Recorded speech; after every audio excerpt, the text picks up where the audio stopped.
아주 깊은 밤중에 전라남도 벌교의 어느 무당집에 어떤 남자가 잠입을 합니다. 그 무당집에 처녀무당 소화가 어릴 때부터 연모했던 그 마을 부잣집, 술도같이 귀한 아들 정하섭이가 소위 빨갱이가 되어서 돌아왔습니다. 어릴 때는 술도갓집이라 그러면은 마을의 유지지 않습니까? 그런데 소화는 무당 집안이어서 신분이 천하게 인식됐죠. 그러다 보니까 중학교 때까지만 해도 눈으로만 사랑을 했는데 오늘 밤은 둘이가 그야말로 계급장 떼고 마음껏 사랑을 나눕니다. 그리고 아침에 이제는 서방이 된 정하섭에게 처녀무당 소화가 자기가 잘 아는 필살기 꼬막 무침을 해주려고 하는데 이거 어떡합니까? 꼬막이 떨어졌습니다. 처녀무당 소화의 그 안타깝고 아쉬운 마음이 상상이 되지 않습니까? 이 이야기가 소설가 조정래 씨가 쓴 대하소설 태백산맥의 앞부분 스토리입니다. 김병조 TV가 소개하는 제철 음식, 이번 시간에는 꼬막입니다.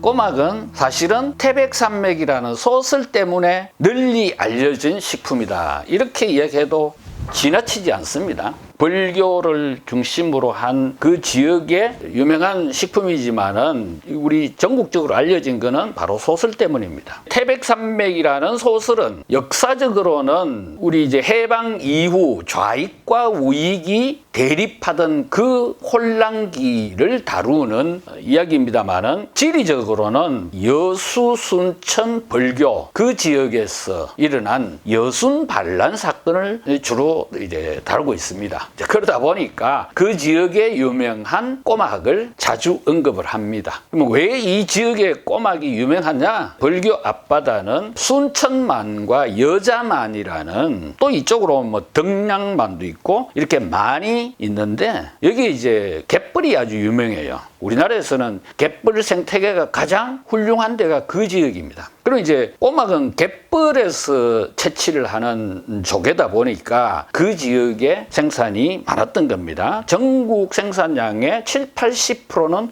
그쪽에서 생산됐어요. 자, 그러면 작가 조정래 씨가 소설 태백산맥에서 꼬막의 맛을 어떻게 표현을 했느냐 하면은 간간하고 쫄깃쫄깃하고 알큰하기도 하고 비릿하기도 한 맛 이렇게 표현했어요. 그러면서 술안주로는 최고다 이렇게 표현을 했습니다. 그런 표현과 소개 때문에 이제 뭐 서울 이런 도시 지역에서도 술안주로 꼬막을 살짝 데쳐가지고 양념장해서 먹는 게 이제 대중화가 됐습니다. 저처럼 이렇게 내륙지방 출신인 사람도 꼬막은 좋아합니다. 사실은 뭐 내륙지방 출신은 조개하고는 익숙하지가 않는데 꼬막은 제가 아주 좋아합니다. 심지어는 집에서 그걸 데쳐갖고 직접 따서 요리하기도 해요. 뒤통수에 숟가락을 이렇게 하면 따지는 것까지 아니까 저도 뭐 거의 꼬막 마니아라고 해도 되지 않겠습니까? 이처럼 이제 꼬막은 대중화된 이제 음식입니다. 그러면은 이 꼬막이 음식으로서는 어떤 가치를 지니고 있느냐? 그걸 지금부터 설명을 좀 드릴게요. 꼬막은 우선 고단백 식품입니다. 그러면서 지방이 거의 없는 저지방 식품이고 칼로리는 100g당 81kcal밖에 안 되는 저칼로리 식품이면서 알칼리성 식품입니다. 한마디로 말하면 건강식품이에요. 거기다가 비타민 B와 철분이 많아가지고 빈혈에는 아주 좋습니다. 그리고 칼슘도 많아가지고 어린 아이들이 이제 성장할 때 아주 좋고 그런가 하면은 타우린 성분도 많아서 타우린은 뭡니까? 술 먹었을 때 간장 해독하는 역할을 하지 않습니까? 그래서 술안주로 제격인 이유가 타우린 성분까지 많아서 그렇습니다. 자, 이렇게 좋은 식품이어서 그런지 모르겠는데 벌교에 가면은 주먹 자랑하지 마라 이런 말을 하지 않습니까? 고단백 식품을 먹어서 벌교 사람들이 힘이 센지 그런 면도 없잖아요. 있을 겁니다. 그런데 사실은 벌교에 가서 주먹 자랑하지 말라는 이유는 사실은 우리 역사적으로 보면은 아픈 사인이 있어요. 이제 벌교는 지리적으로 보면은 해안과 내륙, 뭐 화순 이런 내륙 지역하고 연결을 하는 통로예요. 교통요지입니다. 그러다 보니까 일제시대 때 일본 사람들이 내륙지방에 있는 그런 자원을 일본으로 빼돌리기 위해서 벌교를 교통개발을 하고 하다 보니 교통이 발달했어요. 예나 지금이나 교통이 발달한 데는 인심이 사납습니다.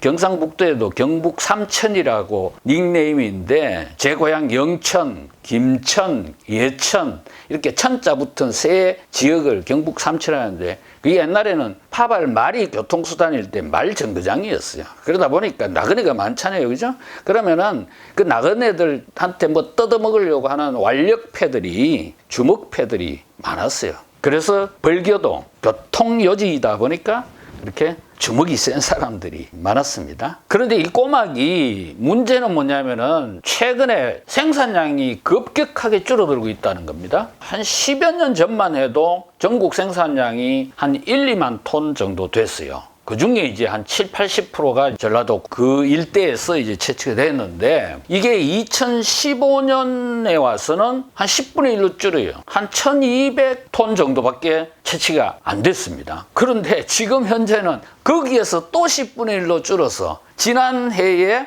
겨우 70톤 정도밖에 채취가 안 됐습니다. 원인이 정확하게 뭐 밝혀지지는 않고 있습니다만은 기후 온난화로 인한 생태계 파괴도 이제 이유가 될 수 있을 거고 너무 인기가 있다 보니까 막 남획을 했어.